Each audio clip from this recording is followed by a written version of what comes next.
Linny! You're finally here. The supplies. I'm assuming... Brought them with me? Yep, here you go. Hello? It's the Traveler and Paimon! No way! Come here, everyone! Hurry! The Traveler and Paimon are here! One at a time, please. Don't crowd around them all at once. Oh, it's all right! Gotta say, Paimon didn't realize we were this famous. Of course! Father and Linny have told us so much about you. Father told us about how you helped Linny. According to her, you're a trustworthy friend. And as far as she's concerned, that's pretty much the highest compliment we've ever heard her give. As you can imagine, everyone's been very curious about you. I heard the Traveler is so strong that she can move a mountain with her bare hands. I heard Paimon eats so much that she can clean out the entire pantry at Hotel Tabor in just 3 days.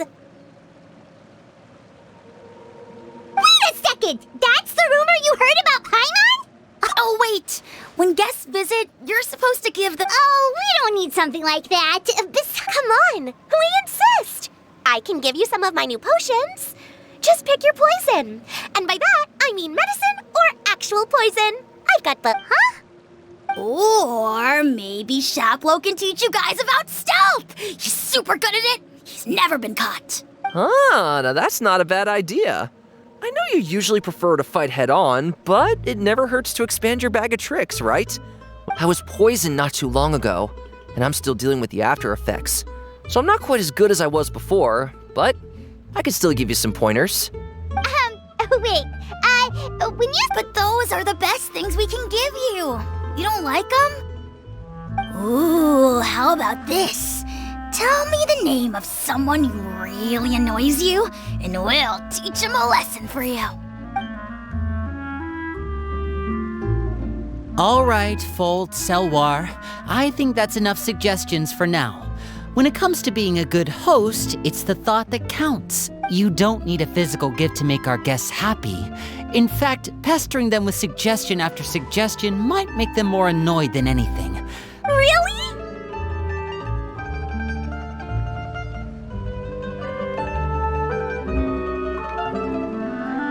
Awesome! It's been so long since we've had guests to play with. If there's anything you need, just let us know. Yeah, especially if it's poison or something. I've got all sorts of potions for that. Well, we'll talk to you all later. We've still got supplies to distribute. All right, see you later.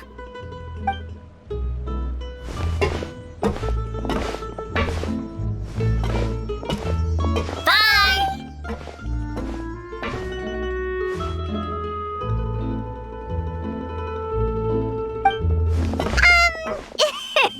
Lenny, about all that... Scared you, did it? That kind of talk comes with being part of the House of the Hearth. When Foltz was really young, he strangled all of his family pets, just out of curiosity. He was labeled a dangerous problem child and was abandoned by his family. Elwar has an unnatural obsession with potions. Father has forbidden her from trying all the different concoctions she comes up with, but she still tries to test them in secret. You really have to keep an eye on that one. Chaplot is around my age. While I'm mainly responsible for collecting intelligence, he handles surveillance. He's very passionate about his work and has no reservations about taking on some very difficult missions. I know you two probably aren't used to that kind of talk, but I can promise you they only had the best of intentions.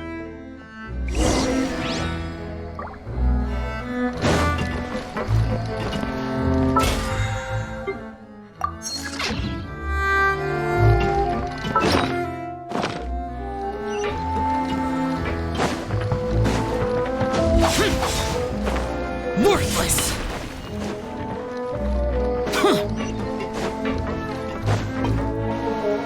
Filial, supplies are here. Thanks. And who are these two? Outsiders? Allow me to introduce you. This is... Oh, you're the famous duo I've been hearing so much about. It's nice to meet you. I heard you've traveled to all sorts of places. Is that true? Of course! We're making our way all across to that! Oh, good for you. You must be pretty familiar with Fontaine by now, then. Have you seen the new opera that started running recently? I think... Oh, this is the first week? It seems like it's going to be fantastic. From what I've been able to tell from the posters, anyway. You should definitely check it out if you have... Oh, and there's The Blind Maiden, too. That one is supposed to have audience interaction. Seems pretty interesting.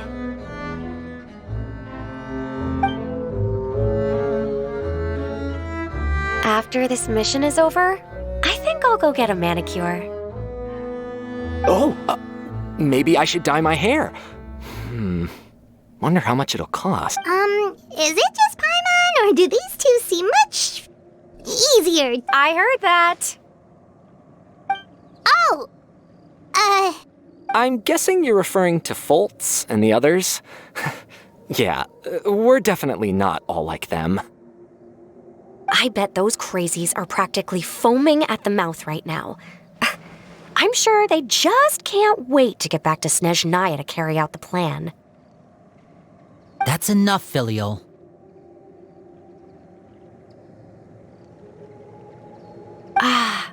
Don't talk about family members behind their back, right? Whatever. Let's go. Guess this is goodbye then. If you ever have some time, we...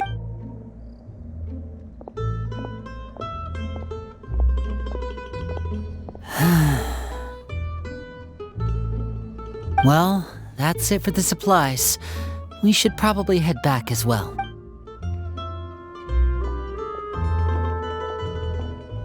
Well, they didn't seem too happy with each other. Seems like there could be something more going on here. You're right. We're only here as guests after... Oh, Linny's getting super...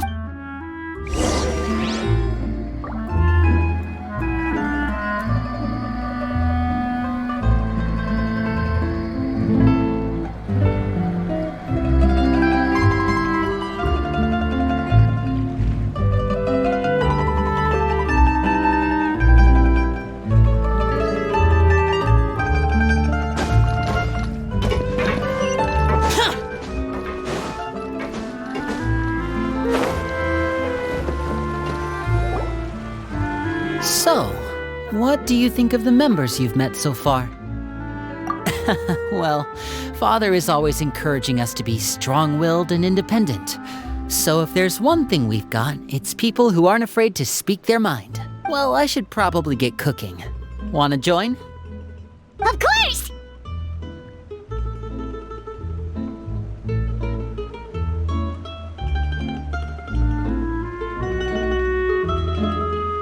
Then let's head out and... Huh? Fremine? What are you doing here? Well... Fremine! Nice to see you again! Oh, you too. I heard you're here as guests of House of the Hearth. Welcome.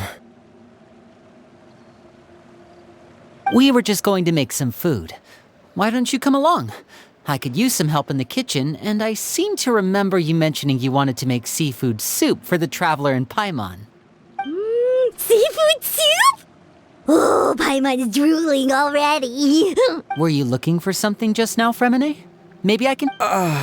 It's nothing. I just wanted to see if there were any extra supplies. Yeah, we've got some left over. What do you need? Some food and water. And some clean cloth. No problem. Give me a second here. Food, water... Wait a minute. What do you need all of those for? You're not on any missions as far as I'm aware. I thought I'd... Fremine, you remember what I told you? You're not like me. Your lying skills still need some work.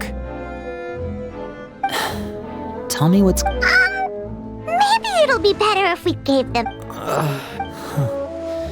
This... Just a thought...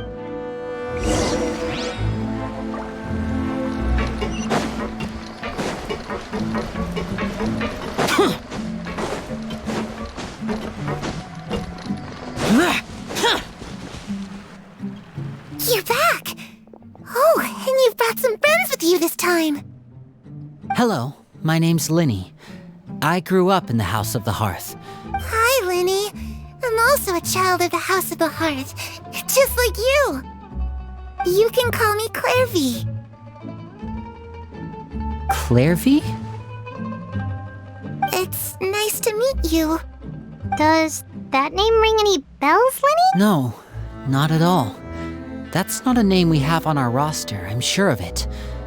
What I'm not sure of, though, she must be the phantom child Father's been searching for. From the looks of it, I'm guessing you were the one that found her, Fremine. No, I haven't told anyone. I've just been keeping her hidden. For how long?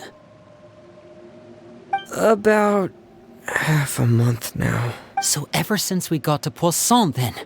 Do you have any idea what you're doing? I know what I'm doing. Really? 'Cause from where I'm standing, it looks like you're hiding the very person Father has been trying to... You know the rules of the house, Fremine. I know you do. Father doesn't tolerate any form of betrayal. So why are you doing this? I've thought it through. And I just can't hand her over like that. Linny, don't you remember last year? Chaplot nearly died after getting poisoned during that one mission. That night, while I was sleeping, I heard a voice telling me to go save him.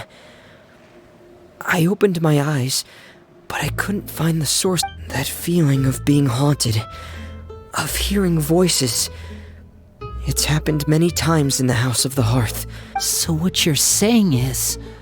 that was her? Unless there are other spirits roaming around the House of the Hearth, I don't think there's any other possibility. If Clairvy were our enemy, it wouldn't matter whether she was a spirit or an actual child. I would have acted without a second thought, because that's what Father ordered us to do. But she's been living with us, helping us from the shadows all this time.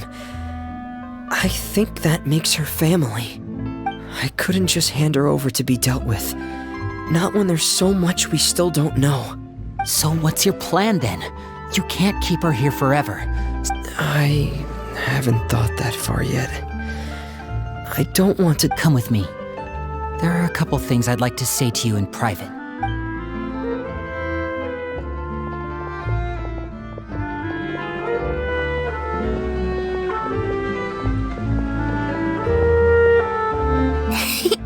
Those two sure care a lot about each other.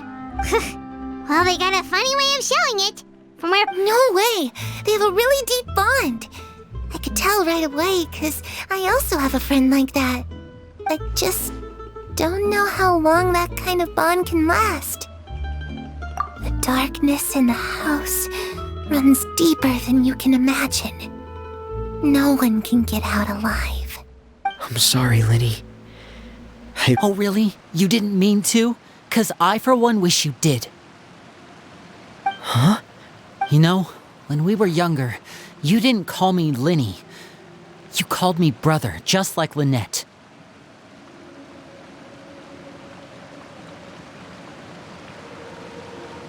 We grew up together, the three of us. We were all orphans, all rescued by Father. Of all the siblings in the House of the Hearth, I think our bond was the closest. Later on, when you started calling me Linny, I wasn't actually surprised. After all, Lynette and I are related by blood. We've had to depend on each other to survive long before we joined the house. Linny, The darkest and most difficult moments of my life happened before you and I had ever met. I'm sure that's true for you as well. Even so, Fremine, we've stood by each other for all these years now. You and Lynette are the most important people in my life. No one can replace you. So... Oh, looks like things are getting kind of... Oh, it's raining. I should put my clothes away.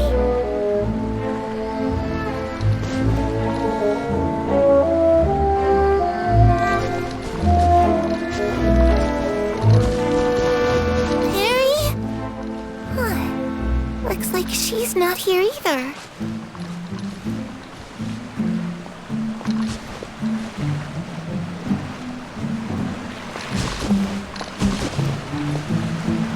Ah, to read.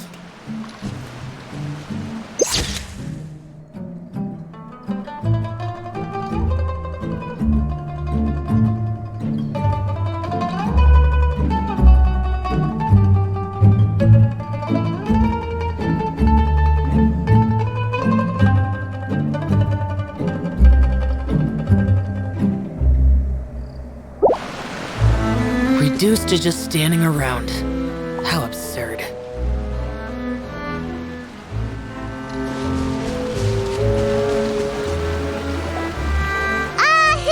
Hey, you two! Hope we aren't interrupting anything. Oh, wait a minute, Fremine. Everything's fine. Well, we're all friends here, right? We've been through so much together, so if there's anything we can do to help, just say the word. It's just a small family dispute. It's not something our guests should trouble themselves with. In fact, it might be better if your stay ended here.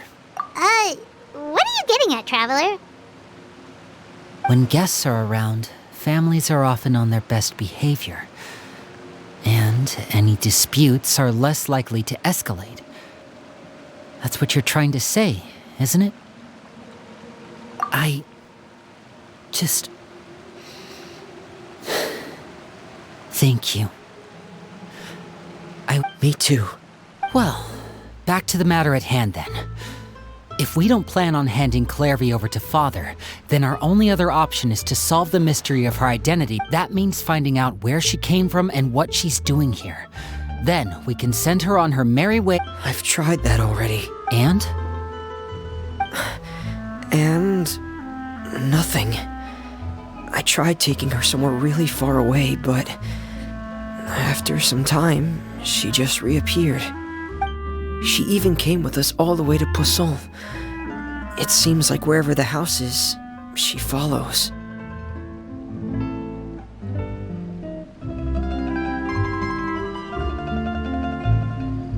I don't know much about spirits.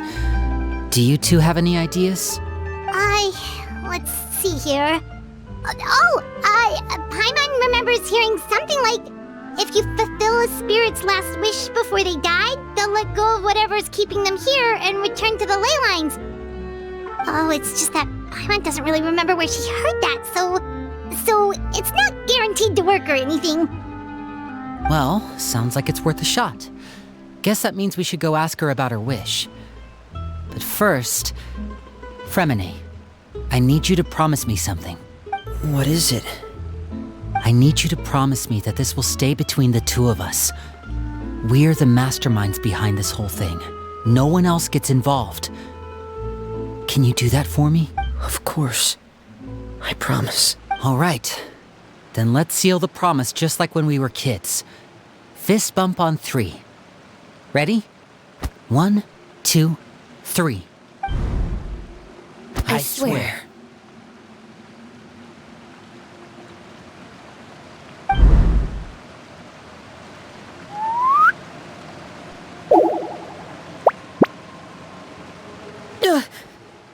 Whoa!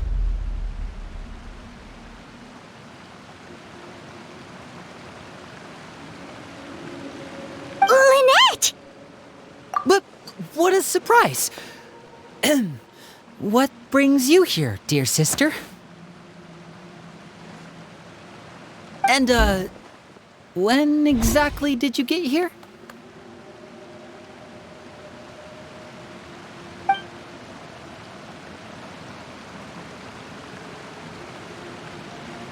You're an idiot, brother.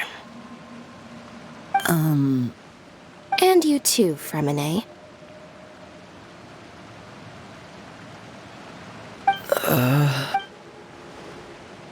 You 3, Traveler, and you 4, Paimon. Wait, what did we do? I've seen Clairvy around the House of the Hearth before. I hadn't seen her in Poisson, so I figured she must not have come with us. But it turns out you were just hiding her. I heard you talking about your plan. Rather than steering clear of the situation, I'd rather fully join in.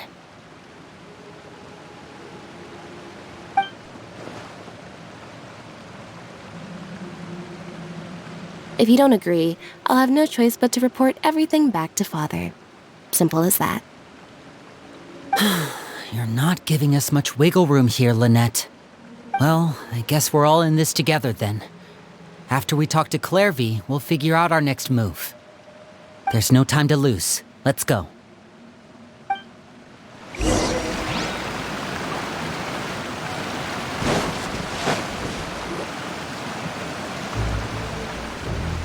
I'm full. Thank you for bringing me this food, you guys. She said she's full, but the food doesn't look like it's even been touched.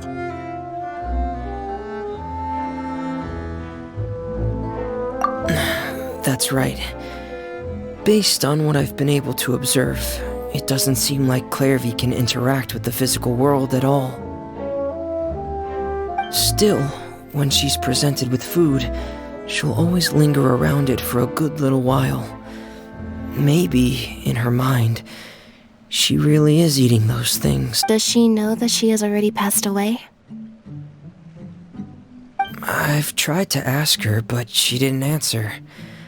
My guess is that she's just... Clairvy, if you've got some time, I'd like to ask you a few questions.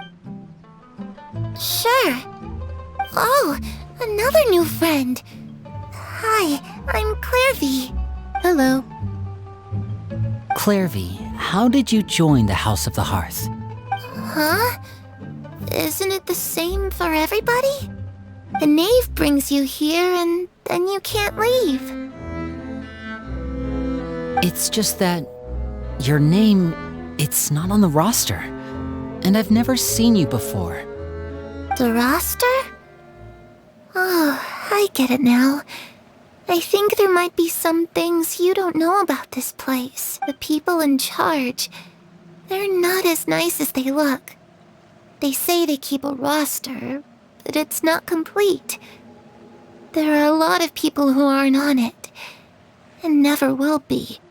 In this house, some people are family, and other people are just test subjects. Those kinds of people aren't ever going to get a place on the roster. Unless... Wait, does that mean the knave...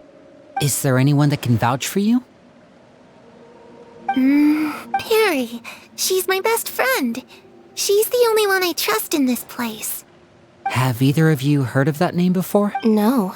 Me neither. Clairvy. Perry. But it seems like she's telling the truth. Either that, or this kid's already got a bag of tricks bigger than mine. Maybe we should... A wish? It can be anything you want. Just imagine. It's your birthday, you're blowing out the candles, and your wish is...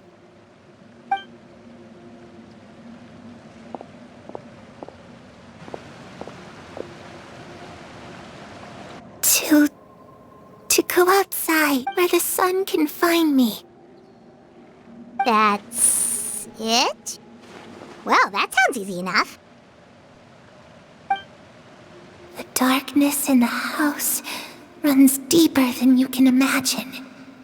No one can get out alive.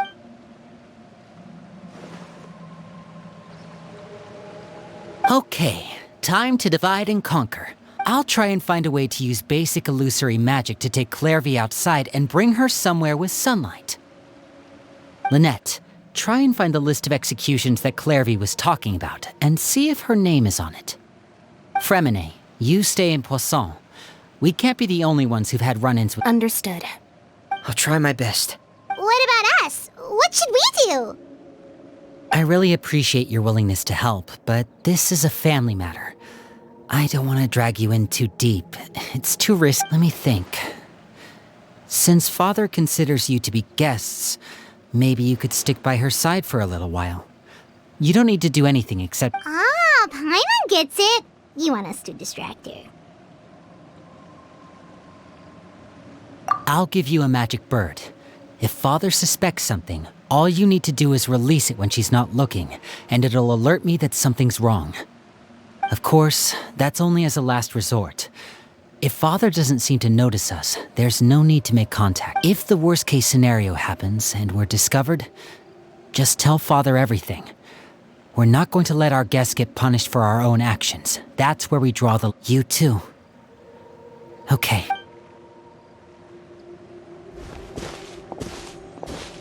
I really hope this goes well. No, it has to go well. That's the only way this can get resolved.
It's the knave! And... child!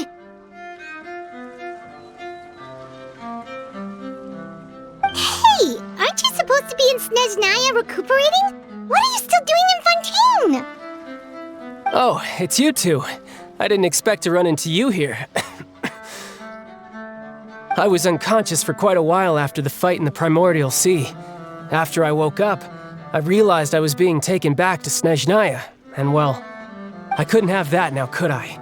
Not when I've still got unfinished business here in Fontaine. So, I mustered up all my strength and made the journey back on my own. What sort of unfinished business are we... It has to do with Skirk, my master. I really wanted to meet up with her, but by the time I got back, she had already left. I still have so many questions for her. Without any other leads, all I could do was ask the knave to help me track her down. She must have left behind some traces from her time in Fontaine.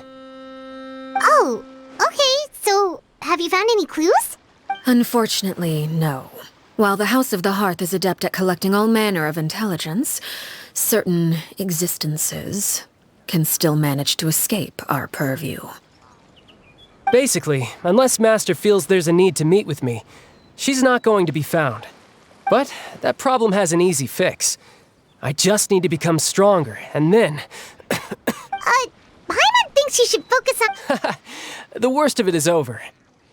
It's all thanks to that one kid from the House of the Hearth. Elwar, I think her name was.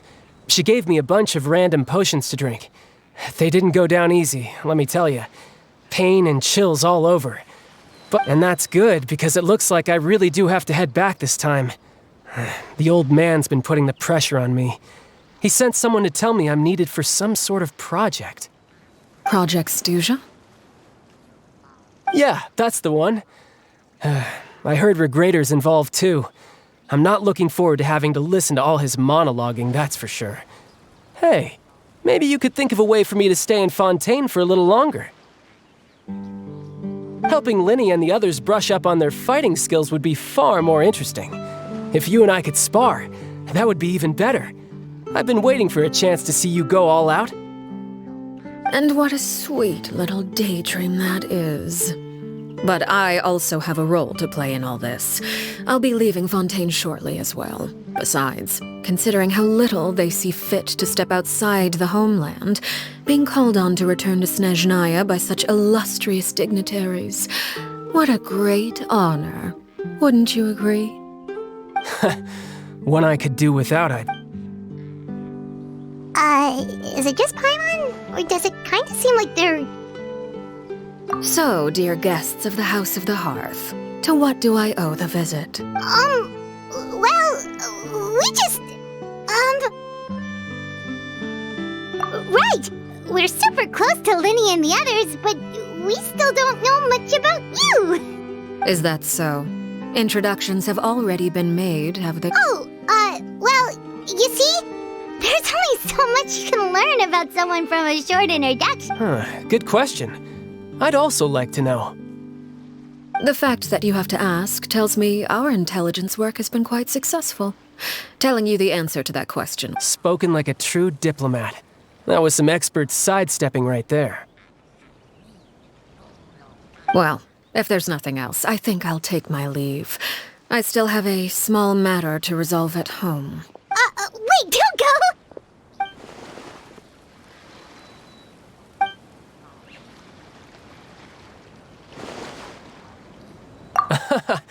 I'd also like to hear the answer to this. I've met some of the members of your organization, and they all seemed like really good kids. They actually reminded me of Tonya and Tusser. Which, by the way, if you ever betray them, I'm just letting you know, I won't let you off easy. And why would I betray them? Well, you've already betrayed the House of the Hearth once, haven't you? At least, that's what I heard.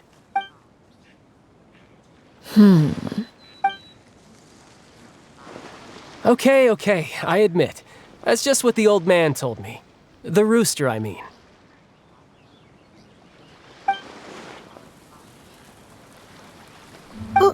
Wait, did you really? Never mind what I've done. I'm more curious as to what the mighty rooster had to say. Care to enlighten me? Well, nothing much. Just some stuff about you taking out many other members of the House of the Hearth, and even going so far to attack your own family. I see. Oh, based on your reaction. Hardly. I don't appreciate his particular turns of... Although, it would be more accurate to say that there is a certain level of prejudice involved. But I don't intend to clear that up just yet. Prejudice has a funny way of concealing the real truth behind... Call yourself a Fontanian, for example, and people will assume all sorts of things, when the real truth is that this is simply the land where I was raised. Huh? You're not actually from Fontaine? But then, why did you try— I was trying to protect the children born in Fontaine. Claiming that I myself was a Fontanian simply made it easier to operate. People would hardly suspect a fellow Fontanian of having any ulterior motives. Who wouldn't want to save their homeland after all? The primordial sea wouldn't have any effect on me, but it would have caused great harm to the House of the Hearth.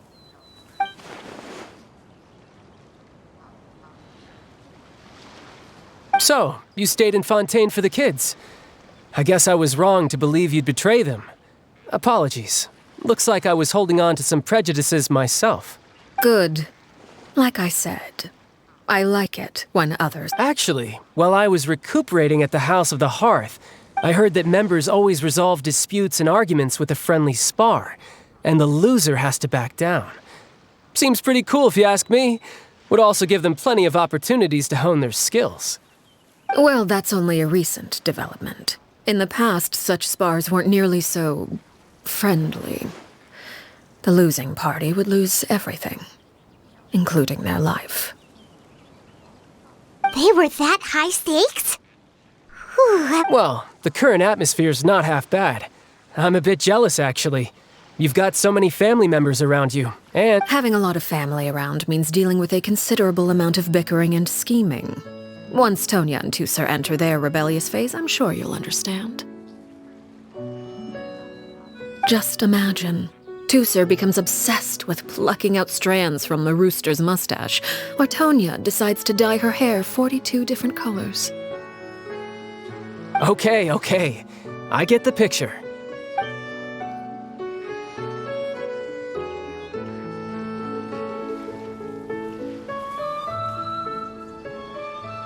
Well, would you look at the time, Traveler, Paimon?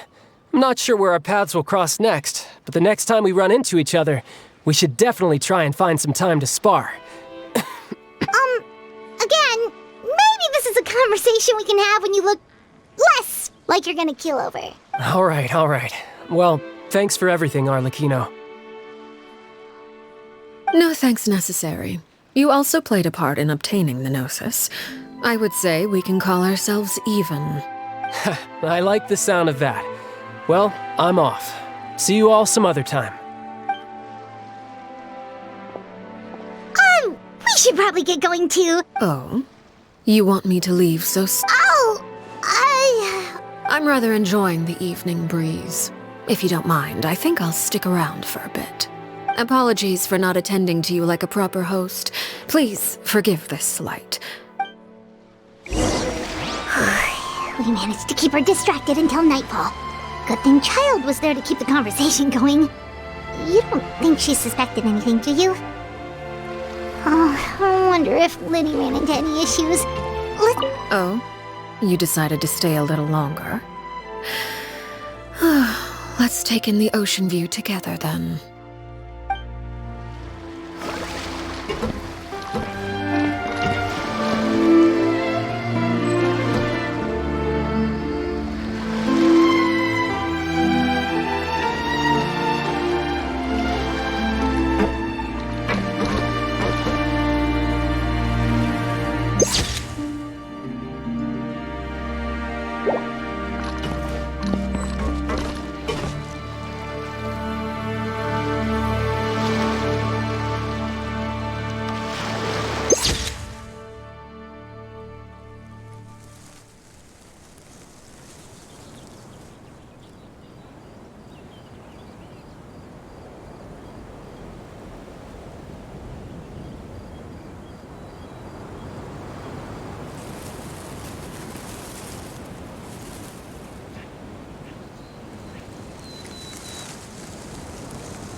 Reduced to just standing around.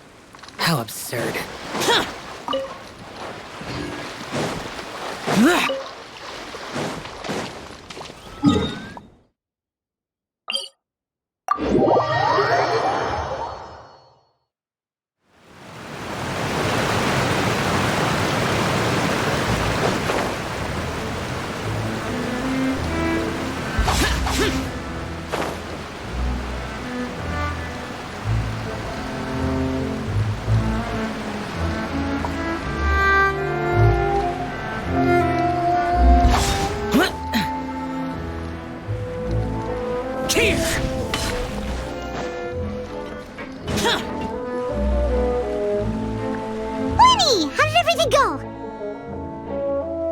Well, long story short, we ran into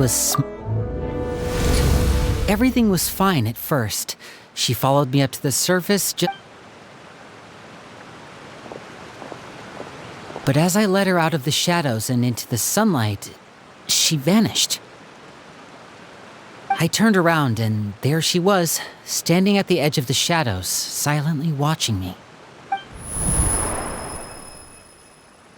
Huh.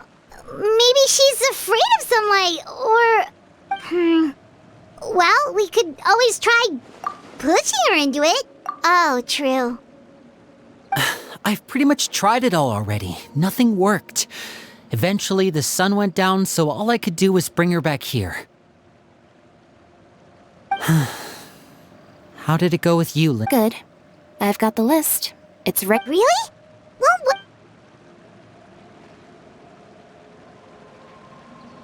Oh, that's a lot of pages. Oh, it's gonna take forever to get through. We can each take a section. Here. La Pouillade.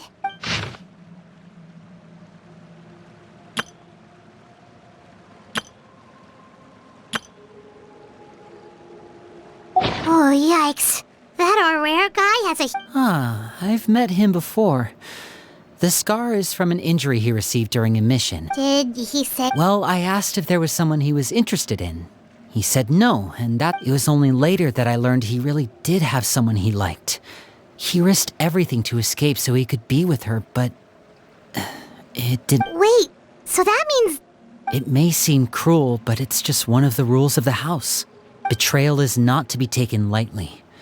We know too many secrets to come and go as we please. So, if you do try to leave, you pay with your life.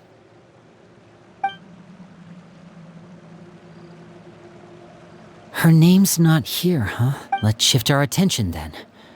Fremine, were you able to find anything out? Fremine. Sorry. I managed to talk to quite a few people, but I could... Strange. Yeah, I mean, I know... Oh, those are two of the people that we met while delivering supplies. Paimon can... That's to be expected, actually. Father brought us all here, shared her knowledge with us, taught us how to fight. That's one thing we all share. But that's also where the similarities end. As members of the House of the Hearth, we're also considered part of the Fatui. And to a lot of people, that's an identity they never asked for. Certain members get older and realize they want something else for themselves. But people like Chaplot and Foltz are loyal to Father and her vision. They're proud to be part of the Fatui. Filial and Nantoy, on the other hand, well, they aren't quite as enthusiastic. These kinds of conflicts have... Well, that's true. But it just feels like things I can't say for sure. You think she's been inciting them to act out? No, not exactly. She's told me about it before. Experiments being run on children. People being used as pawns on the battlefield without so much as the strength to survive. And they just believed all that? Without... Clairvy's words probably gave them the excuse they were looking for. Whether they actually believe them to be true is secondary. This is all because of Project Stuja, isn't it? Whoa. What's this Project Stuja all about? Sorry, but I'm not sure if I only know what Father has told us, which is that it's something the Rooster and Regrader have been working on together. Apparently, it has to do with the Fatui's strategic plan for the future. Because the House of the Hearth was so successful in obtaining the Gnosis, we now have the honor of playing a key role in Project Stuja.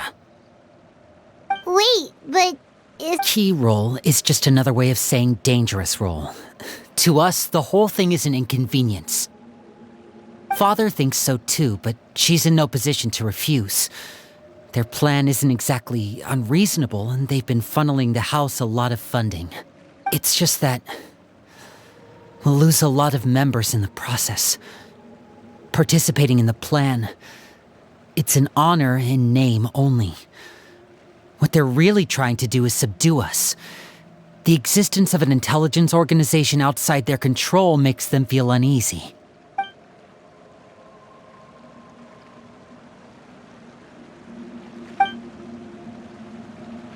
Okay, super complicated top secret Fatui business aside... External pressure has a way of exacerbating internal strife. You can't overlook the power of fear either. People are afraid of... I thought resolving the Clairvy situation would make everything go back to normal, but it looks like things are more complicated than I thought. If we leave Filial and the others to their own devices, sooner or later, Father will be forced... We can only focus on one situation at a time, brother.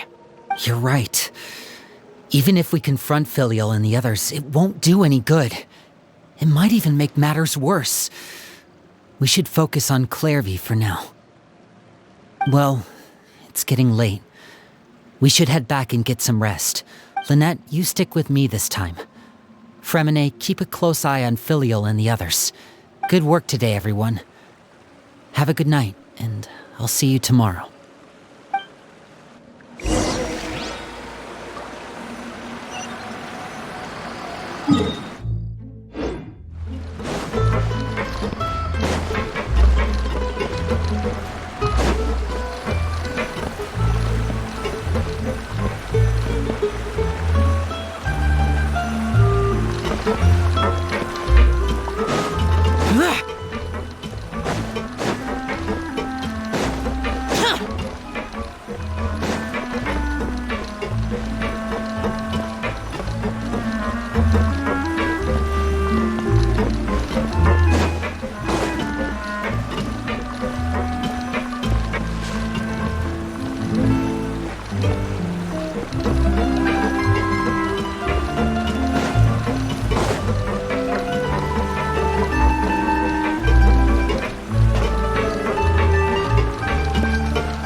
even scary when she smiles.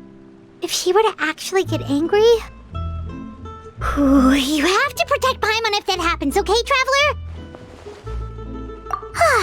Trust is ever, Traveler. Look! Look over there! Quick! Let's catch up with her before anyone sees!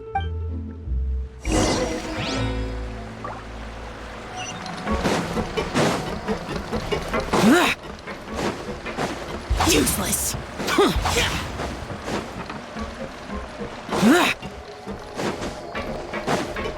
there!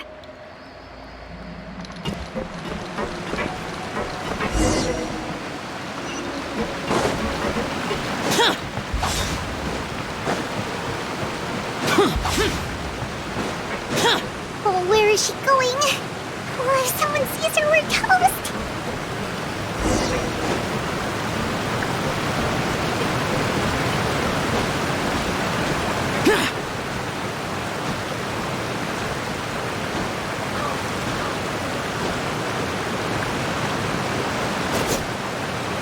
Oh, look! She stopped!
I opened the window while no one was looking. Look how pretty the outside is. If only I could have more than this. You probably think I'm being silly, huh? All this hopeless resisting. Please, help us get on the same page here, Clary. Sure. Although, everyone in this family is nothing more than a tool. Something to be used and exploited. As long as you're useful, you get to stick around. Lose your value, and you're handed over to the doctor, experimented on, and given a fate worse than death. You're saying the knave tittle? It's just, that doesn't seem like something she would do. I knew you wouldn't believe me. Everyone thinks she's a good person. They all think of her like a real mother. Mother? But she doesn't deserve that title. She's disgraced it and tarnished it.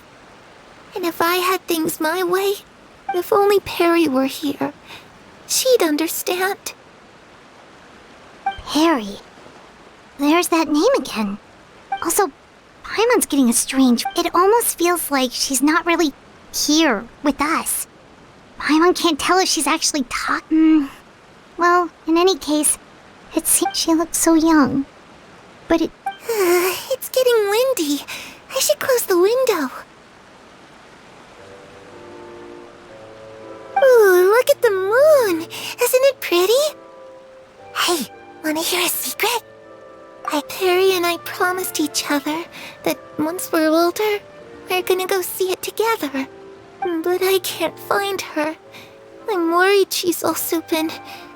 No, that wouldn't happen to her. She's special. Mother likes her a lot. I should really go talk to Mother, but we just fought. She doesn't want to see me. What should I do?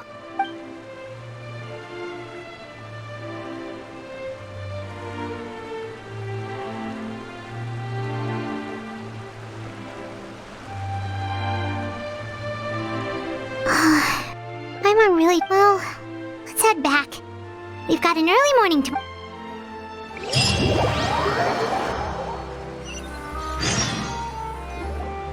All right, Looks like we're all here. Let's go ahead with the plan. Oh? What is it? What makes you ask that? Well, we kinda ran into Clairvy last night. We met the doctor back in Sumeru. He's super dangerous, and he's done all sorts of bad things. It's possible that Father and the Doctor have had certain dealings, but I don't think Father would work with him.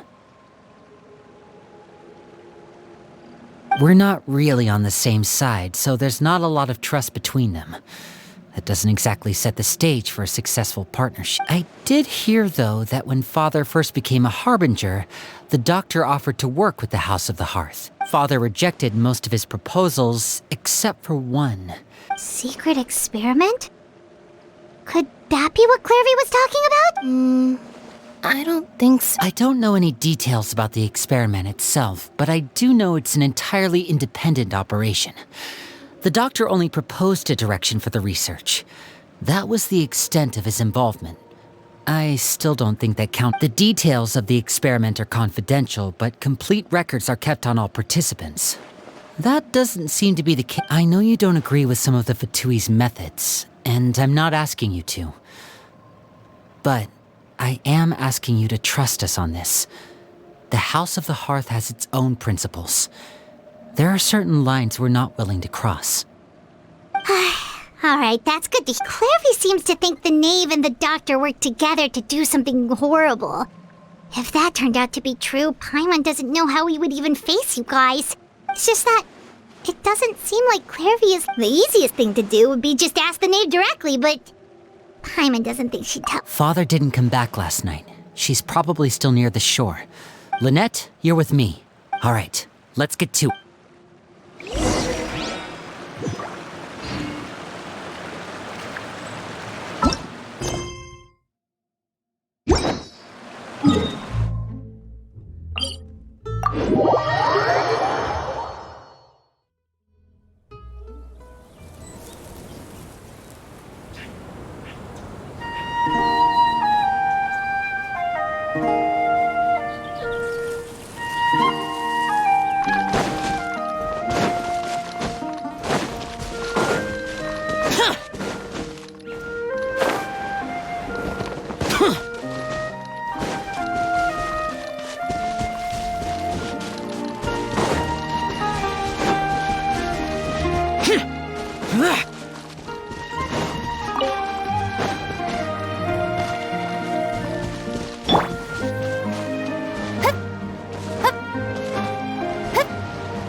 Ah, it's you two again. I must say, you look a bit pale. Did you have trouble sleeping last night? A little. Perhaps if you had less on your mind, you'd be able to absolve yourself of such troubles. So what are you planning to do now? Catch up on some sleep? Or should I give you some time to rack your brain for a topic to discuss before I ask any questions? Although I must profess to being curious. Without child here, how do you plan on distracting me? Us? Distract? Looks like you could have used some extra time. Don't worry. I'll be sure to steer clear of any scheming children. The ocean breeze is sure not. Children always think they can hide things from the grown-ups. But nothing gets past me. Well, I'll leave you to think things over. If you're so inclined, meet me outside the Palais Mermonia. Good things come to children who do as they're told. So I do hope you decide to tag along. If only for your friend's sake. What should we do? She clearly knows about everything we've been doing, and Paimon doesn't think it'd be a stretch to say she was...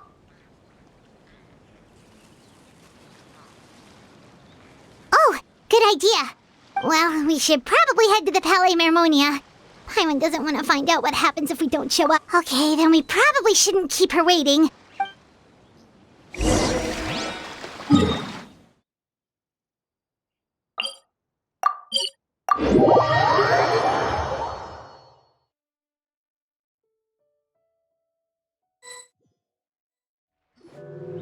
Seeing as we still have some time before my meeting, we might as well enjoy some... I'm glad to see you get along with my children.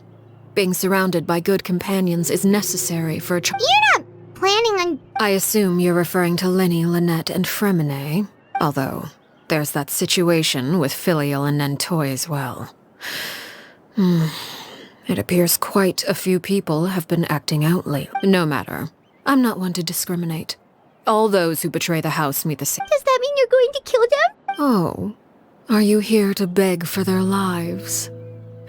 I'm sorry to disappoint, but the rules of the house change for no one. In my organization, everyone is responsible for their own. But don't you care about them at all? They really respect you. Any organization in which feelings come before principles is one destined for ruin. The House of the Hearth is hardly an exception. Perhaps I can offer you this consolation at least. As our guests, you two will not be held accountable along with them.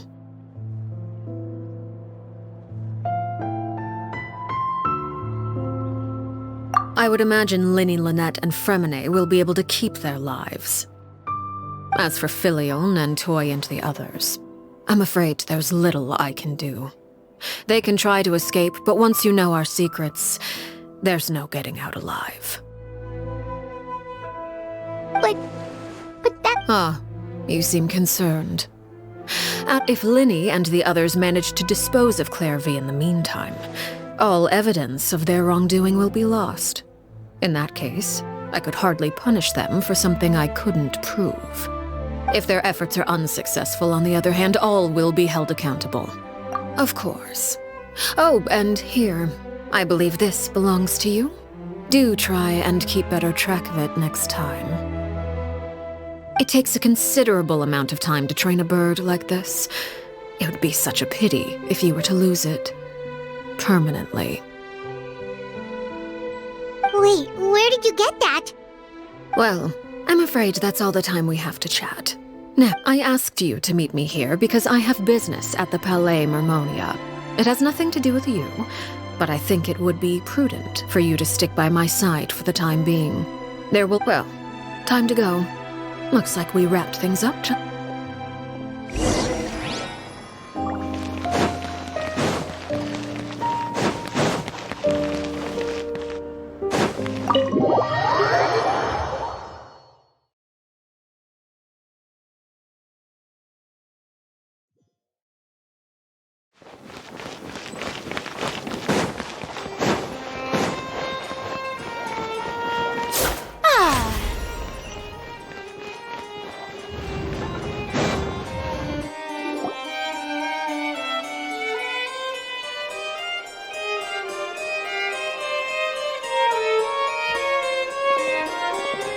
It's been a while, Monsieur Nerva, I must say. I wasn't expecting my meeting request to be approved quite so quickly. The Palais Mermonia operates with an efficiency worthy of... It is only right that an esteemed diplomat such as yourself should be afforded the proper level of respect. Although, if I may speak plainly, I must confess that I did not anticipate we would have the occasion to meet again after presenting you with the Gnosis. I see you've brought the Traveler and Paimon with you as well. If I may inquire as to the purpose of your visit. I'll be departing Fontaine shortly. There is, however, an outstanding matter that I would like to see resolved before I go. It requires a rather lengthy explanation, I'm afraid. So I took the liberty of explaining everything in this proposal. Please review it at your leisure.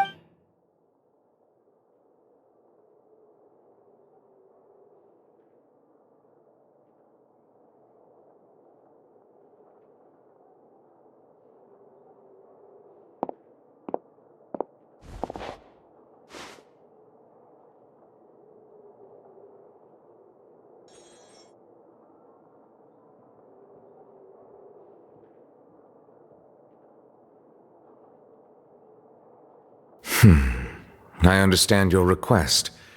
However, at the risk of causing offense, I must admit that I fail to see why you would wish for such a thing. I heard you have a certain fondness for water tasting, Monsieur Nervalet, so allow me to use water as an analogy. A family is like a large body of water with countless rivers flowing in and out. As someone who watches over this system, I would hope that each river that flows from the source will eventually reach the ocean. Of course, objectively speaking, I know this is impossible. Most of the rivers will dry up along the way, disappearing into the ground and leaving nothing but a barren riverbed behind.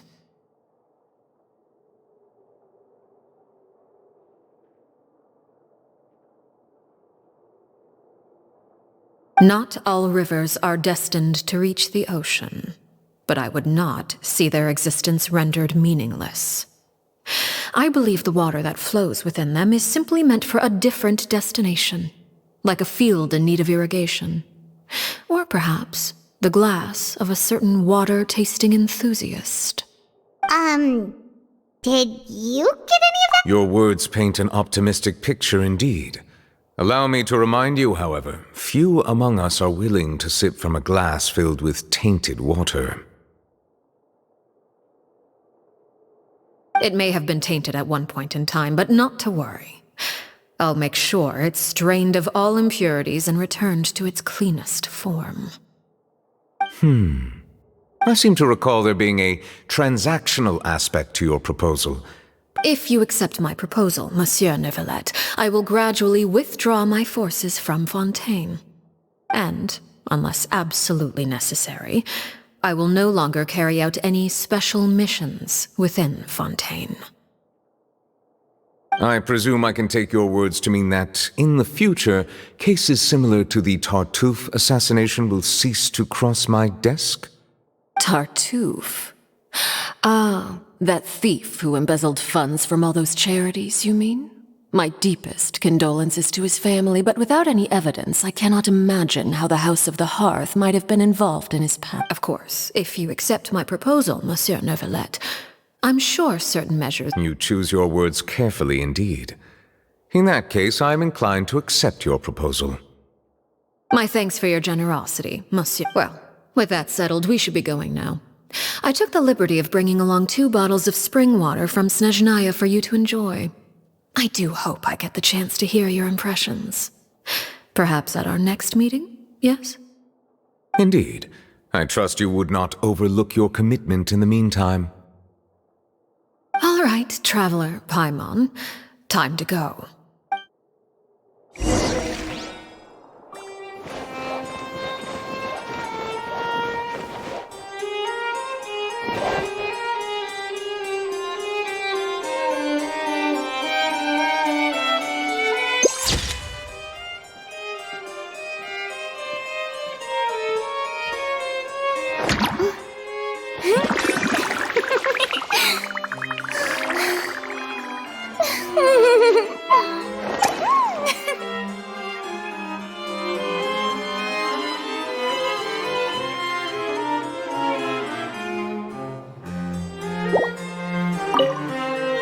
I believe I've told you before that my emotions easily resonate with those of others.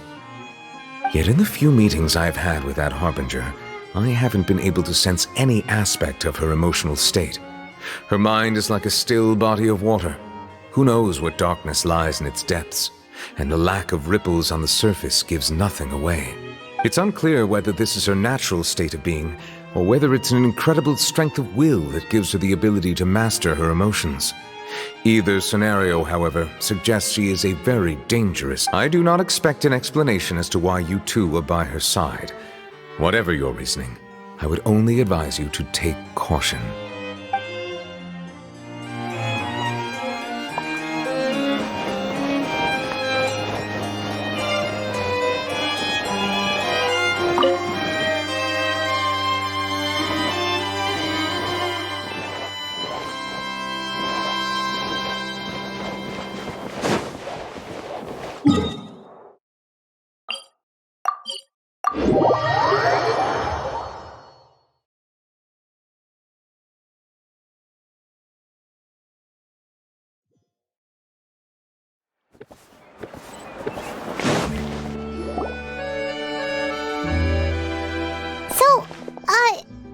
What exactly were you talking about back there? Paimon only heard you mention some rivers, a large— You really want to know? I would imagine there might be more pressing concerns at the moment. Winnie, Paimon really hopes everything... Oh, Paimon recognizes that look. You've got your thinking cap on, don't you,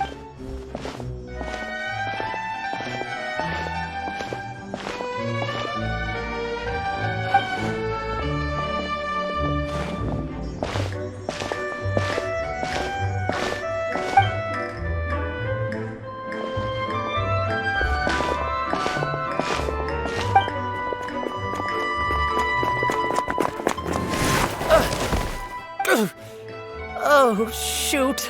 Oh, jeez. I'm so sorry. I was so focused on selling these papers, I wasn't looking where... Well, let me make it up to you. Oh, you don't have to give us it. Please, I want to. It's not like I'm short on... It's my fault, really. I was just trying to bring home some extra... What's going on here? Nothing much. I just ran into your friend here on accident. Hold on. Of course, I'm happy to compensate you. I'll take 3 papers. Here. You are... Oh! Thank you for your patronage. May the Archons bless you with good fortune. If only I had the chance to run into such generous customers every day. I should probably just take on a smaller inventory. Well, now that my affairs are settled, we should take the boat back to Poisson. We've even acquired some light reading to enjoy. Actually, why do... Paimon just realized how hungry she is. She can't head back to Poisson.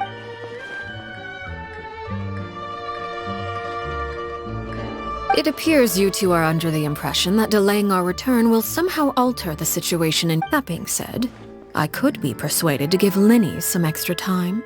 If you agree to my request, I'll even answer some of your questions. You're quite curious about Clairvy, are you not? Wait, why are you being so... You overestimate yourself. You don't have the talent for bad things. Then what can you possibly... The most important consideration in a negotiation is that both sides receive something wonderful. When the time comes, make the choice that you deem most appropriate in the situation, and lend your help to the House of the Hearth. Okay, sounds normal enough. That is for you to decide. Then we have a deal. Follow me.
We'll see about that. Boring!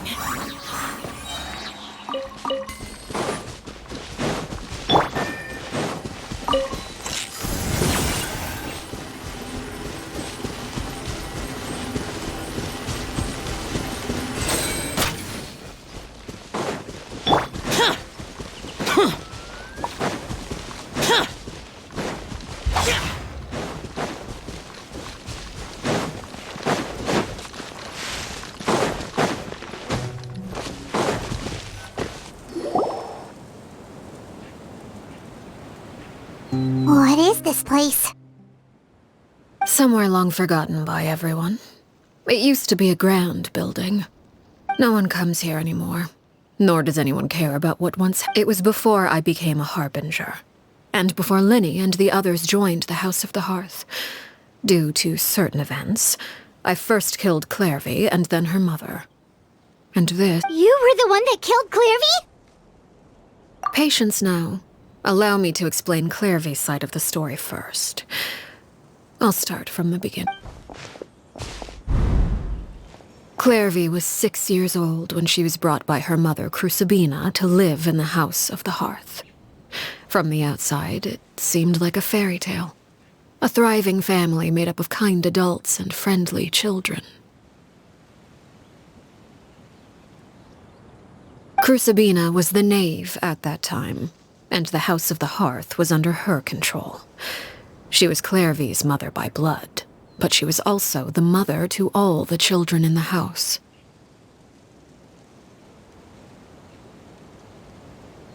Clairvy was happy here, for a time. But she quickly realized that being part of this family wasn't a fairy tale at all. Purgatory? Exactly. The House of the Hearth takes in war orphans from all over Tevat. But as for how to raise them, that depends entirely on the person in charge. Crucibina came up with a novel idea. She would teach the children to fight, force them to duel each other, and then crown as the king of the house the child who proved themselves most worthy of inheriting her It's difficult to estimate the number of children who died or were maimed in the process. There's little I can say about the ones who died.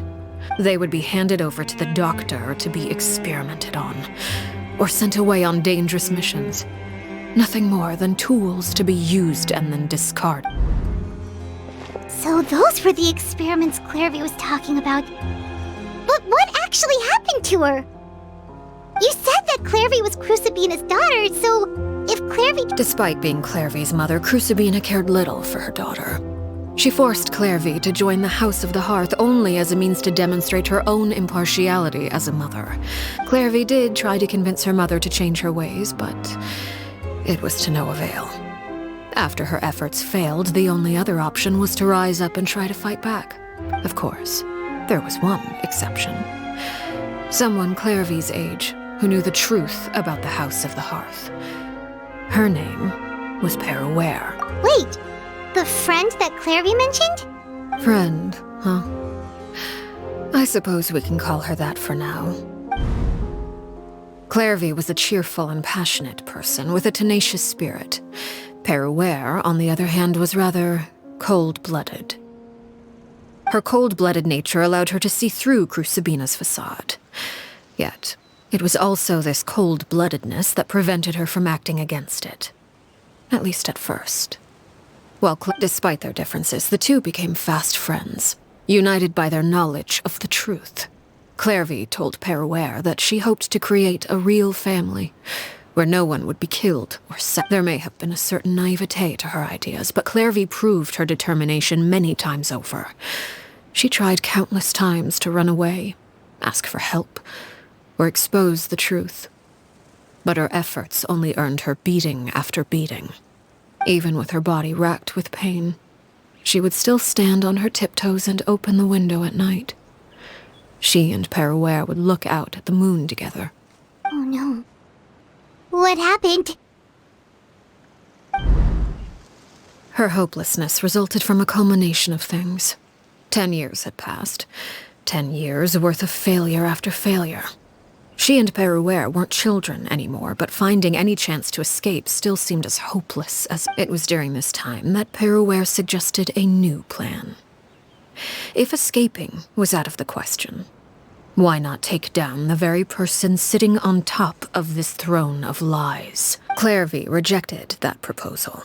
She claimed that, as a famous harbinger, Crucibina possessed an unimaginable amount of power. Clairvy never gave another reason, but Peruere could see it written all over her face. Clairvy still thought of Crucibina as her mother. Killing her own flesh and blood was a line she couldn't bring herself to cross. If she couldn't escape and fight back, precisely, death was the only way that she felt she could be free. It happened during a duel. When she arrived at the dueling ring that day, her partner turned out to be none other than Peruere, the very person that had stood by her side all those years. From that moment on, Paraware's journey was one written in flames. It was the very result she had predicted 10 years prior. Even then, she believed she would make it until the end. She wasn't surprised by the fact that she emerged as Mother's undisputed heir. Rather, she was unsettled. And there was only one thing that could quell that sensation. Perhaps. Crucibina, you mean? Correct. This is the place where Paraware killed her best friend. A mere year later, this is also the place where she fought tooth and nail to kill the mother they shared. The moment she acted, any conception of what was right or wrong ceased to matter. It's one of the principles of the house. Old Paraware won the battle, and became a harbinger herself. After which Her Majesty, the Tsaritsa, bestowed upon her a new name. Aclecchino. So the Perry Clairvy was talking about... It was you all along. I left that name behind long ago. I must say, hearing it now does bring back memories. After I defeated Crucibina, the moniker of Mother died with her. I chose to forego the title she called herself, and even chose to give up my own name. I rebuilt the House of the Hearth under a new identity. And that is where the story ends. Yeah. Based on what you just told us, Clairvy wasn't a little kid. I suppose you could call her an illusion born of flame. Her existence is... You see, a certain power runs through my veins. It's not unlike a curse. My flames leave behind shadows of anything they consume. Of course, the chances of those shadows morphing into a sentient entity are exceedingly slim. Clairvy is a very special case. Clairvy died when she was 16 years old, but what emerged from the flames was her 6-year-old self. Her appearance wasn't the only thing affected. Most of her memories were lost to the blaze as well. Memory is a mysterious thing indeed. Losing a portion of your memories will alter your sense of self. No wonder Paimon got such a weird feeling when we were talking to her. Perhaps I should put it this way. Clairvy is someone trapped in time. It may seem like she exists with us in the present, but she truly lives in the confines of her own past. So if all of that is true, then you must have known about Clairvy for a long time. Indeed. She's a rather volatile and unstable entity. But other times, she would hide from me and become obsessed with revealing the truth about that. Shadows don't have the capacity to learn or grow. Any new information they encounter is quickly forgotten over your attempts to expose Clairvy to sunlight. They failed, yes. The reason is actually quite simple. In Clairvy's mind, the house is impossible to escape, and it is this very perception that traps her there. But no matter. All I have to do is kill her again, and all will be resolved. I don't anticipate so much as a single speck of ash will be left behind this time. Wait! Paimon can understand why you might want her gone, but isn't... So what if she's trapped in her 6-year-old self? She's still your friend! At least talk... It's too late for that. She broke the rules, and now she must be punished. I hope you understand. The difference between Crucibina and myself lies in our formulation of the rules, not our policy for enforcing them. Upholding the rules without question is a trait we both share. Is this really what you want to do? Whatever could you mean? Don't you want to say a proper goodbye at least? Whether as a killer or as a father, there are two things that must be avoided at all costs: anger and sorrow.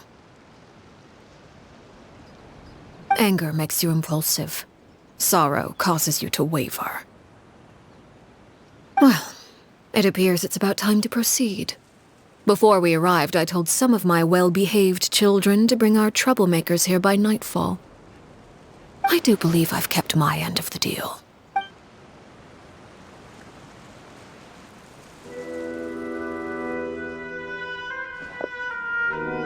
Here they are, Father.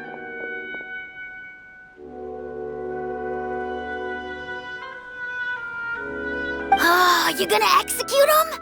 Seeing something like that would actually be a Lenny! I'm sorry.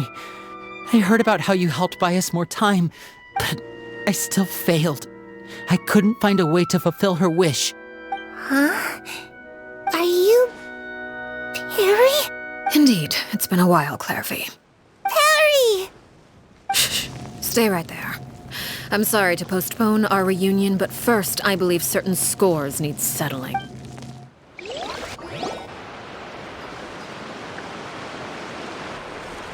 Father, let me explain. Out of my way. Father! You chose to conceal a threat to the house.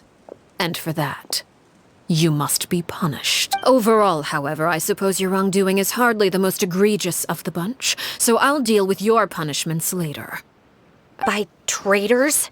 Do you mean us? Father, let me explain. We didn't mean to— Fultz, why don't you share what you— Yes, Father. Secret Midnight Meeting number 3. Participants, Filial, Nantoi, Sato, Toddy. Nantoi clearly said, if only Father wasn't the one who took us in. Sato added, I'm sick of this life. I just want to live as a normal person. Filial was the worst of them all. She called us crazies and said a bunch of mean things. I did not! You're lying! It's not like I'm the only one who heard those things. After that, you and Toddy and a bunch of other people started, we're birds locked in a cage. The only way out is to destroy it. That's what you said, wasn't it? You little. You just want me gone, don't you? What did I ever do to you, huh? And you, Sheplo, have you forgotten? You're wrong, Filial. We don't want you to die. You're our family. Liar. You wouldn't be doing this if that were the case. We all live in the House of the Hearth. You know the type of work a single betrayal can cost dozens of us our lives. It's not like it's never happened before. That's why the House of the Hearth cannot tolerate any form of betrayal. Ever since we came to Poisson... You've been spying on us for half a month? Filial, Nantoi, I'm sorry. I owe you both my life. I owe Clairvy too. If it weren't for all your help after I got poisoned, I wouldn't be standing here today. If this were any other situation, I would do anything to repay that kindness. Why? That's enough, Filial. We made him— I'm sorry, Sheplo. Sheplo, according to the rules of the house— All those who betray the house. And so it shall be.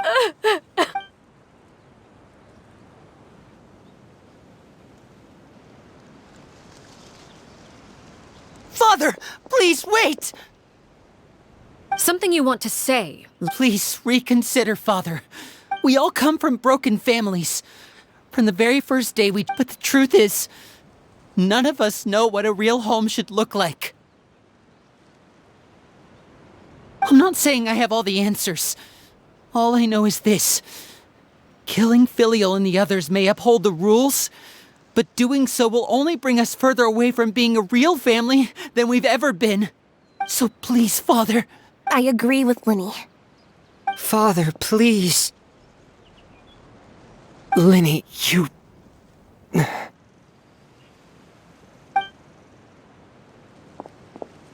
I also agree with Linny. An order once given cannot be rescinded. However, given the extent of your determination, I suppose— Our weapons? Father, are you referring to a duel? Precisely. The rules of the house will not be altered. Traitors must be punished. However, resolving disputes with a duel is also one of our rules, one that also applies to me.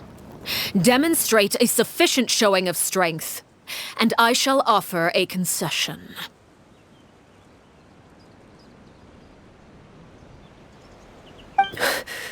Wait. Impossible. Father is way too strong, even for Lenny.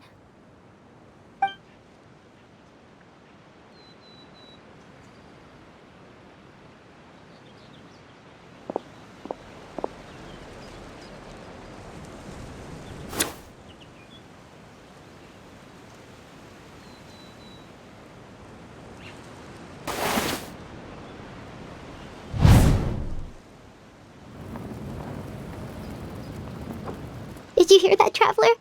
Letting the others have to duel the knave. Which if they lose, those people from the house are... Don't you want to say a proper goodbye at least? Anger makes you impulsive.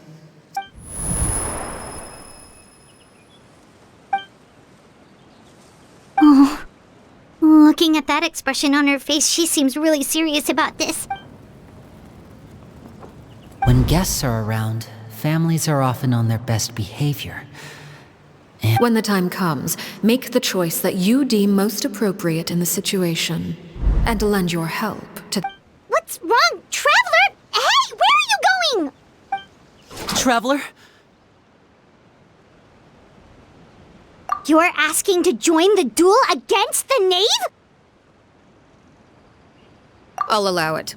We do have a ready-made dueling ring at our disposal, after all. All I would advise is this. Keep a firm grasp on your weapon, and give it your all. Any less. And...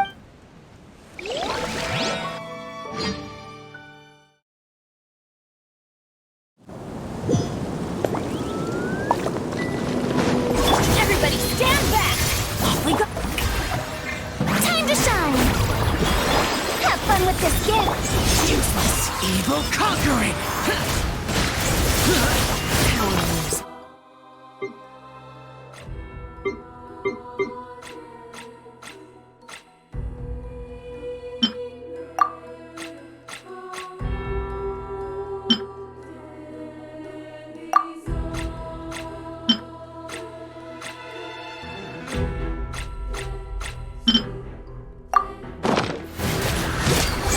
Now that's more like... Watch out for Father's movements!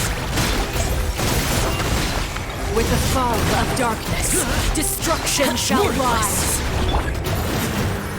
Have a taste of purgatory. Today is finally Who's next?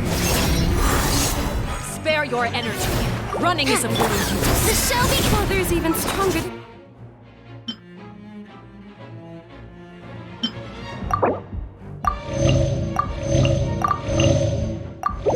I expected. Dare to mess with me? Gears of the storm. Going in. Look at you. Trapped like a bunch of helpless animals. Is it my turn now?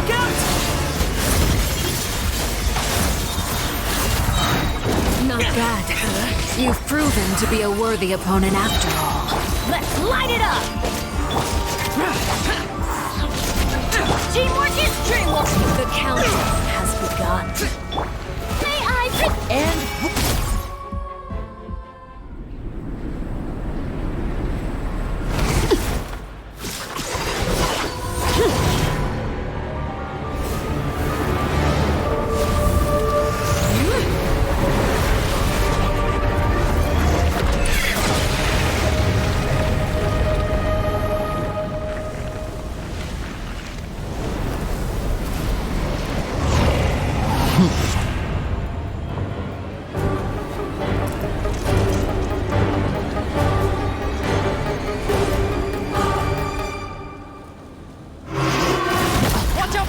movements! Look out!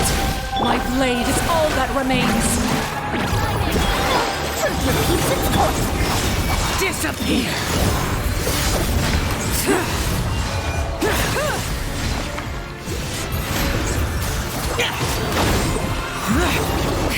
Now our check. Over here.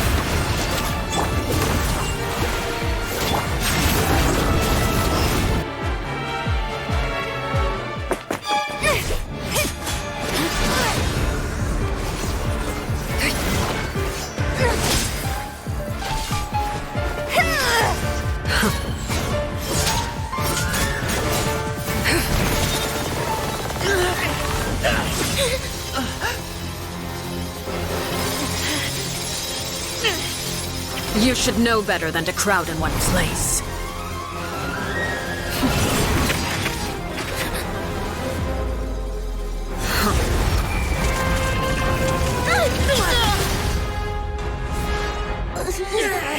Oh, I know. No! I'm sorry, Father!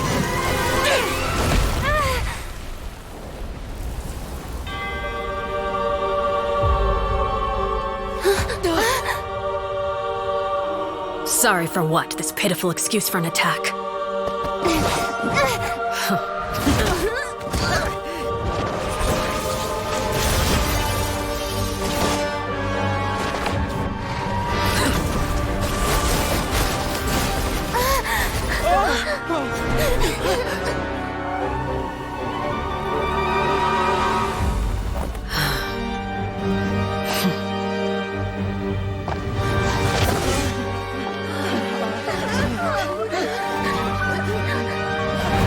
Father, no!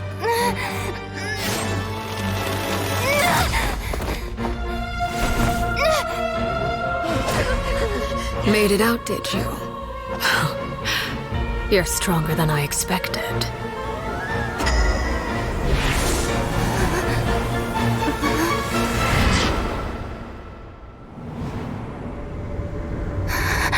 A crimson moon. I can't move.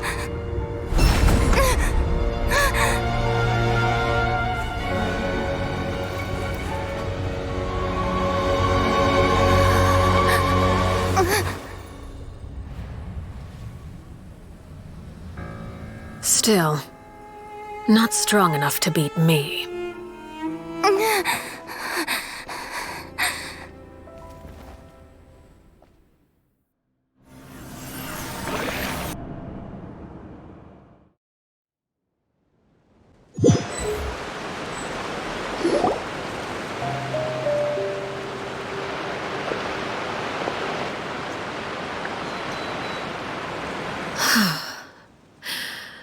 I believe we can end things here. It's not often that we get to enjoy the company of guests, after all. Brother, Lenny! given that I am the victor of this duel, as agreed, No! I never thought... However, everyone involved in the duel demonstrated a remarkable level of strength and determination. In light of this, Elwar, the bottled flames I gave you for safekeeping. Yes? I wasn't sure what they were for. Wonderful. Then, in just a moment, I'll have you administer them. Bottled flames? Indeed. They're the product of a secret experiment. Under certain special circumstances, flames can be extracted from my person and once ingested. Searing pain will spread across every inch of your body, if you can withstand the pain. When you awake, you'll have forgotten everything you know about the House of the Hearth. In other words, administering this concoction will...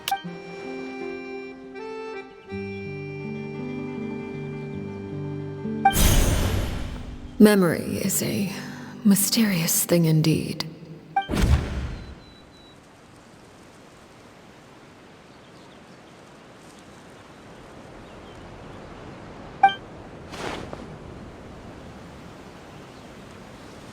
So, you're just letting us... You misunderstand.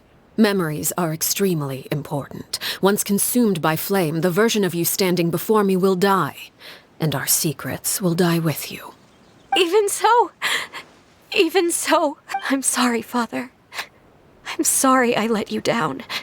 But I really... Don't cry, filial. You haven't left the house yet, so there are still rules to be followed, yes? Remember what I taught you. Anger makes you impulsive, sorrow causes you to waver. Of course. I'll remember. Dry your tears, and go pursue the life you really want. Yes, Father. Chaplot, Fultz, Elwar. I prepared 3 extra vials of bottled flames. As for whether to take them, goodbye, children. The next time we meet, I will no longer be your father. Thank you for all you've done for the house. I hope you have bright futures ahead of you.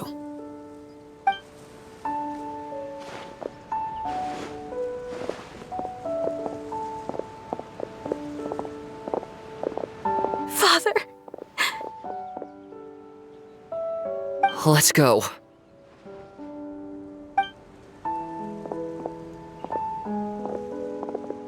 Here, grab my arm, Lemmy. Thank you.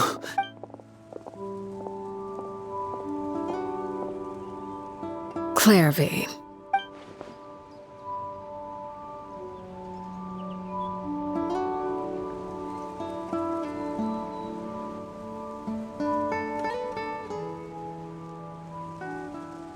Can we talk now? You really are Perry, aren't you? I haven't seen you in so late. Did I somehow travel to the future? Neither. You died, Clairvy. That's what happened. You could have at least sugarcoated it a little. Look, she's done speechless. Oh. Huh? That's it? Yep. If that's what Perry says. Plus, I don't really need to know why I'm like this. I'm more curious about what happens in the future. Can you tell me about it? I want to know what— You never stopped trying to defy fate. At first, no one believed you. You could only vent your frustrations to the moon. In fact, you often sought comfort in the night sky. Later on, you tried to run away, but you were brought back each time. Mother spared your life, but it wasn't out of— Still, you never gave up. Mother hoped that through ruthless duel after but you called on everyone to unite. To fight to a draw in order to reduce casualties. Your efforts may have only delayed. You tried everything you could think of, but every attempt ended in failure. Still, you never took— For the last 16 years of my life, I've done everything I can to fight for freedom. But now, I realize that the only freedom I truly possess is the freedom to choose to die. I never imagined I would say something like that. I must have been feeling really worn down, but somehow, I still think I understand. According to Mother's plan, only one of us was going to make it until the end. If I could do it all over again, I still don't think I would make a different choice. Is that so? Even now, I'm not sure I truly understand what kind of freedom you were trying to pursue. But as the head of the House of the Hearth, and as the children's father, I've tried to give them the most basic of freedom. It's something I discussed with the Iudex of Fontaine. The children who want to leave the house will have their memories wiped clean of all secrets pertaining to the organization. Of course, I won't simply hand freedom to them on a silver platter. They have to fight for it and prove themselves worthy of it. Only freedom that is earned has true value. That's more than enough. That's exactly the kind of life I was fighting for. You know, Perry, I think you're a pretty amazing king, and a really great father, too. I'm really happy that you're the one who took over the house. I guess I do have one regret, though. I still haven't seen the outside world. Well, it just so happens that our dear guests over here have been to many nations and traveled to countless places. Perhaps they would be willing to tell you what the outside world— Really? Of course! We've traveled all over the place. We've got so many stories we could You know, I used to dream of being a bard. Playing the lute while singing into the winds of freedom? Even if there was no one there to listen, I would have continued to sing no matter what. Ah, that's where Mora comes from. I never knew that before. If I had some more, it's just too bad Perry doesn't like wearing dresses. And Mother, she probably wouldn't accept something like that either. I guess I just have to keep them all for me then.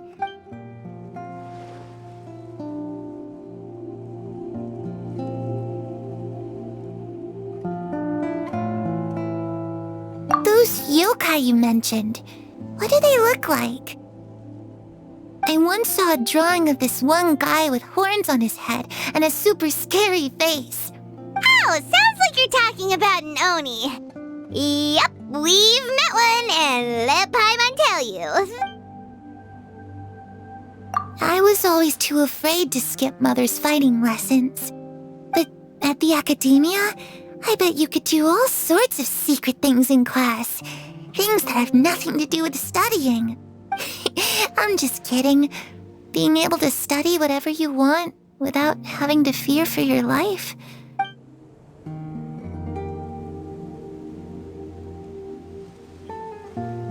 The situation was super dangerous. Lenny and Lynette were accused of committing a crime. Oh no. Don't worry. We were able to turn the situation around super quickly. All thanks to Detective Paimon, of course. How'd you do that? Come on, tell me. Okay, so it was like this. After the failed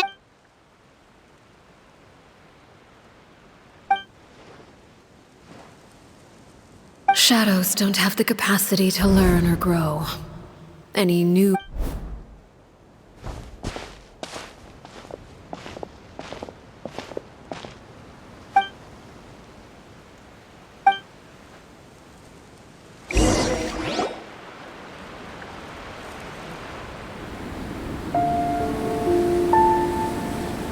Clairvy, you've worked tirelessly from the shadows to overthrow the House of the Hearth. Now, by my authority as the Knave, I shall announce how this matter ends. You are hereby expelled from the House of the Hearth. You are no longer tied to this place, nor are you bound by its rules. You're saying that I can finally leave? I get to experience the outside world as well? Oh, I almost forgot. There's no getting older for me.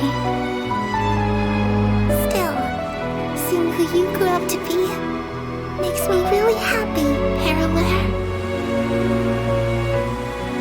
Take care of yourself. Goodbye. May we meet again someday.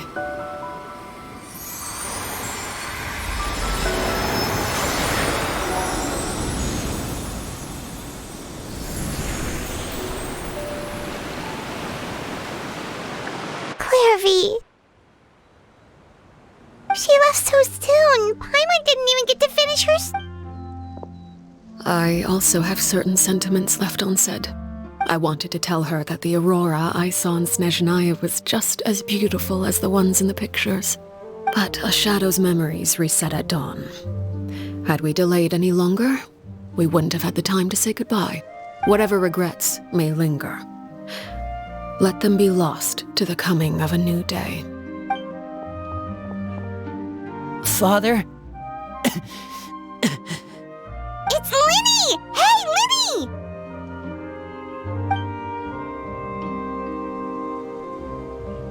What is he doing back here? Let's go check it out.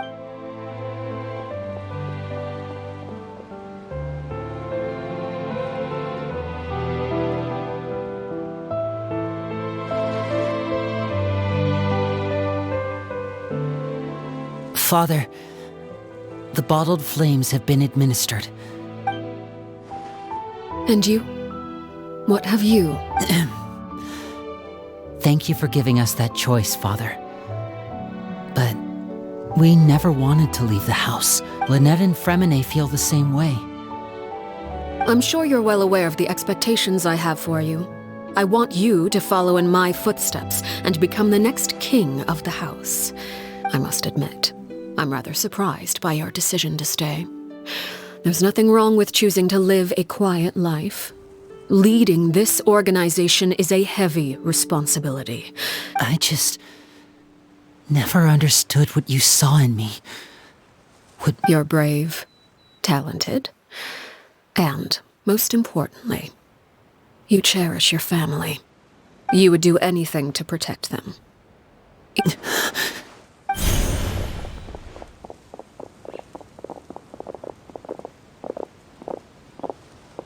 Speaking up back there was so brave of you, Linny. It's all thanks— You're a hero, Linny. Hero? Father is the real hero. Had Father gone all out during the duel, there's no way I would have walked away with my life. She must have had it all planned from the beginning, From the very moment she suggested a duel, I'm not deserving of that title. You're wrong. In my opinion, all you need to be deserving of the throne is conviction and the necessary strength to act on it. We may have different ideas of what it means to be a family, but you can hardly be said to lack conviction. Even without that strength, you still chose to face me in a duel, even though the odds were stacked against you. That capacity to honor your convictions... Father... No one knows what the future holds, what tragedy or triumph may be in store. Being at the head of this organization requires the strength of will to face whatever comes. Caution will only hold you back. If reaching a certain standard were required to go after what you want, I would never have succeeded in killing my predecessor. Back then, there was still a considerable gap between our abilities. Strength may decide the ultimate victor, but those who let a lack of strength dictate their decisions or undermine their convictions will never be worthy of the throne. I understand, Father. Children must grow up to surpass their parents. Only then can a family continue to flourish. The road ahead is not an easy one, so I'll ask you one last time. You've done so much for me, Father, and that kindness must be repaid. Plus, with Project Stuja at hand, protecting my family at all costs. Then you're welcome to stay. As for Project Stuja, you need not be too concerned. If those cowardly businessmen and heartless dignitaries try to take us down, I'm prepared. Having members who longed for the light was our organization's last weakness. With those members no longer among our ranks, the House of the Hearth is like a spider hiding in the shadows. At present, our imperative is to use their plan to our advantage. In doing so, a crimson moon shall rise amid the frigid blizzards of winter. No demonstration of loyalty shall go unrewarded, and no sacrifice shall be in vain. As for the two of you, whether we meet again as friend or foe, I'll remember the camaraderie we shared in this moment. No matter how arduous the journey ahead, I hope we both reach our desired destination.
Lynette and Fremine were